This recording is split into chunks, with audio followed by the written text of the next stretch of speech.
Hello everyone, very good evening and welcome back to our YouTube channel the exam cracker. आज की इस video में हम practice set 3 से हिंदी के 30 महत्वपूर्ण प्रश्नोत्तर देखेंगे जो कि आपके CTET and other teaching exams के लिए महत्वपूर्ण है। तो वीडियो को कंप्लीट वॉच करिए एंड इन 30 क्वेश्चंस में से आप जितने स्कोर कर पाते हैं उसको भी काउंट करिए। शुरू करते हैं हमारी आज की इस वीडियो को। तो यहाँ पे क्वेश्चन नंबर 31 से लेकर 36 तक के जवाब देने के लिए आपको निम्नलिखित कविता की पंक्तियों को ध्यानपूर्वक पढ़ना है, फिर इस पर आधारित प्रश्नों के उत्तर देने हैं। तो यहाँ पे लिखा है नील चंदोबा तना की झूमर, झालर उसमें चमक रहे, क्यों घर की याद दिलाते हो। जब सारा रैन बसेरा है, जब चांद मुझे नहलाता है, सूरज रोशनी पिन्हाता है, क्यों दीपक लेकर कहते हो यह तेरा है यह मेरा है। तो ये जो पोएम है उसके जो रचनाकार है वो माखनलाल चतुर्वेदी है। आप क्वेश्चन देख लेते हैं क्या पूछा है इससे रिलेटेड।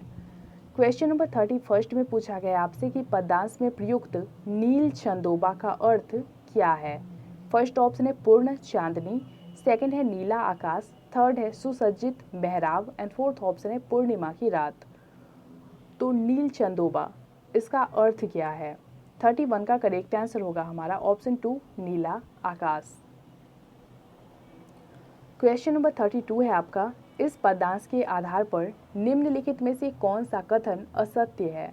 फर्स्ट ऑप्शन है नीला आकाश एक विशाल मंडल के रूप में ऊपर तना हुआ है, सेकंड है रैन बसेरे में सभी को आने जाने तथा रहने की छूट है, थर्ड है कवि अन्याय के खिलाफ आवाज उठाता है एंड फोर्थ ऑप्शन है कवि को संपन्न बताया गया है।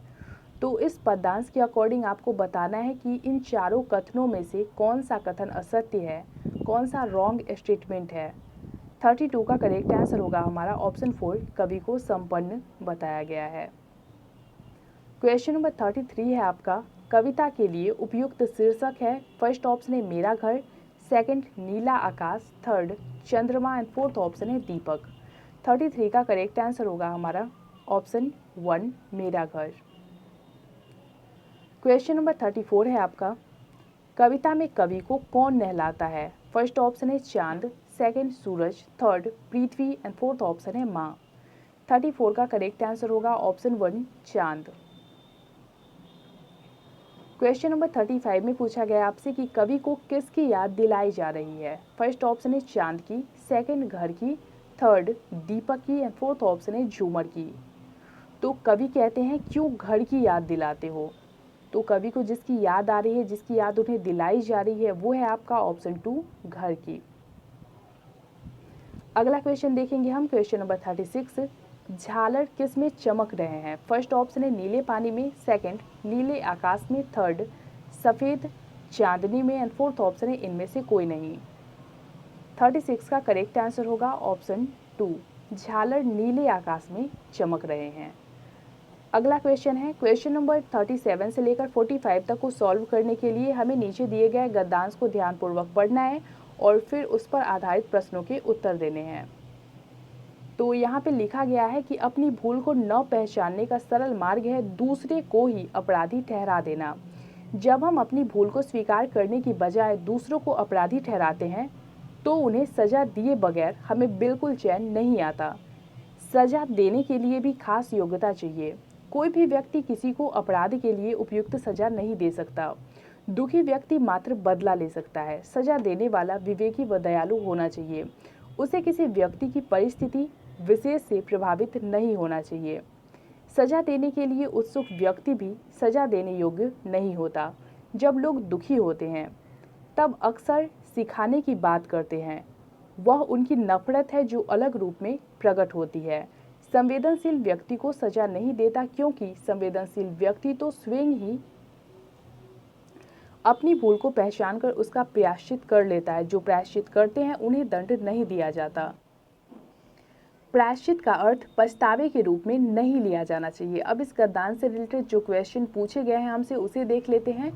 क्वेश्चन नंबर 37 में पूछा गया है कि सजा देने वाला अगर दुखी हो तो फर्स्ट ऑप्शन है सजा देने के स्थान पर नफरत करता है, सेकंड है नफरत से भरकर सजा देता है, थर्ड है उसकी सजा में न्याय नहीं होता है, फोर्थ ऑप्शन है वह गलत कार्य करता है। तो सजा देने वाला व्यक्ति अगर दुखी होता है तो करेक्ट आंसर होगा ऑप्शन 3 उसकी सजा में न्याय नहीं होती। क्वेश्चन नंबर 38 है आपका, भूल को न पहचानने का सरल मार्ग क्या है? फर्स्ट ऑप्शन है स्वयं को अपराधी न मानना, सेकंड है दूसरों को अपराधी ठहराना, थर्ड है दूसरे हथकंडे अपनाना एंड फोर्थ ऑप्शन है अपने लिए पछतावा न होना। तो भूल को न पहचानने का जो सरल मार्ग है वो है ऑप्शन 2 यानी कि दूसरों को अपराधी ठहराना। क्वेश्चन नंबर 39 है आपका, उपरोक्त गद्यांश का उपयुक्त शीर्षक लिखिए। फर्स्ट ऑप्शन है सजा की व्यवस्था, सेकंड है न्यायपूर्ण दंड देना, थर्ड है विवेक और दंड एंड फोर्थ ऑप्शन है दंड में शिक्षा। 39 का करेक्ट आंसर होगा हमारा ऑप्शन 3 विवेक और दंड। क्वेश्चन नंबर 40 है, स्वयं को सजा कौन लोग देते हैं? फर्स्ट ऑप्शन है नफरत करने वाले, सेकंड विवेकी और दयालु, थर्ड चालाक व्यक्ति एंड फोर्थ ऑप्शन है संवेदनशील व्यक्ति। 40 का करेक्ट आंसर होगा हमारा ऑप्शन 4 संवेदनशील व्यक्ति। क्वेश्चन नंबर 41 है, सजा देने के लिए कैसी योग्यता होनी चाहिए? फर्स्ट ऑप्शन है विवेकी व दयालुता, सेकंड है चालाकी व चतुरता, थर्ड है ईमानदारी व निष्ठा एंड फोर्थ ऑप्शन है कठोर व निर्मम। तो सजा देने के लिए जो योग्यता चाहिए वो क्या चाहिए? 41 का करेक्ट आंसर होगा हमारा ऑप्शन 1 विवेकी व दयालुता। क्वेश्चन नंबर 42 में पूछा गया है आपसे कि जो प्रायश्चित करते हैं उसे क्या नहीं दिया जाता है? फर्स्ट ऑप्शन है दंड, सेकंड सम्मान, third Prerna and fourth option है प्रेम। तो वैसे लोग जो प्रायश्चित करते हैं उन्हें दंड नहीं दिया जाता है, ऑप्शन 1 हमारा सही होगा।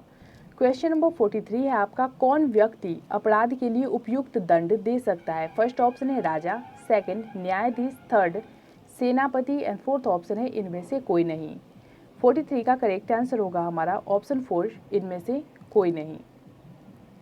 क्वेश्चन नंबर 44 है, दुखी लोगों को सिखाने वाली बात क्या होती है? फर्स्ट ऑप्शन है उसका विवेक, सेकंड उसकी ईमानदारी, थर्ड उसका अनुभव एंड फोर्थ ऑप्शन है उसकी नफरत। 44 का करेक्ट आंसर होगा ऑप्शन 4 उसकी नफरत।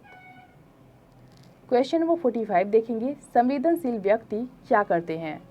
फर्स्ट ऑप्शन है पछतावा, सेकंड प्रायश्चित, थर्ड लाभ एंड फोर्थ ऑप्शन है न्याय।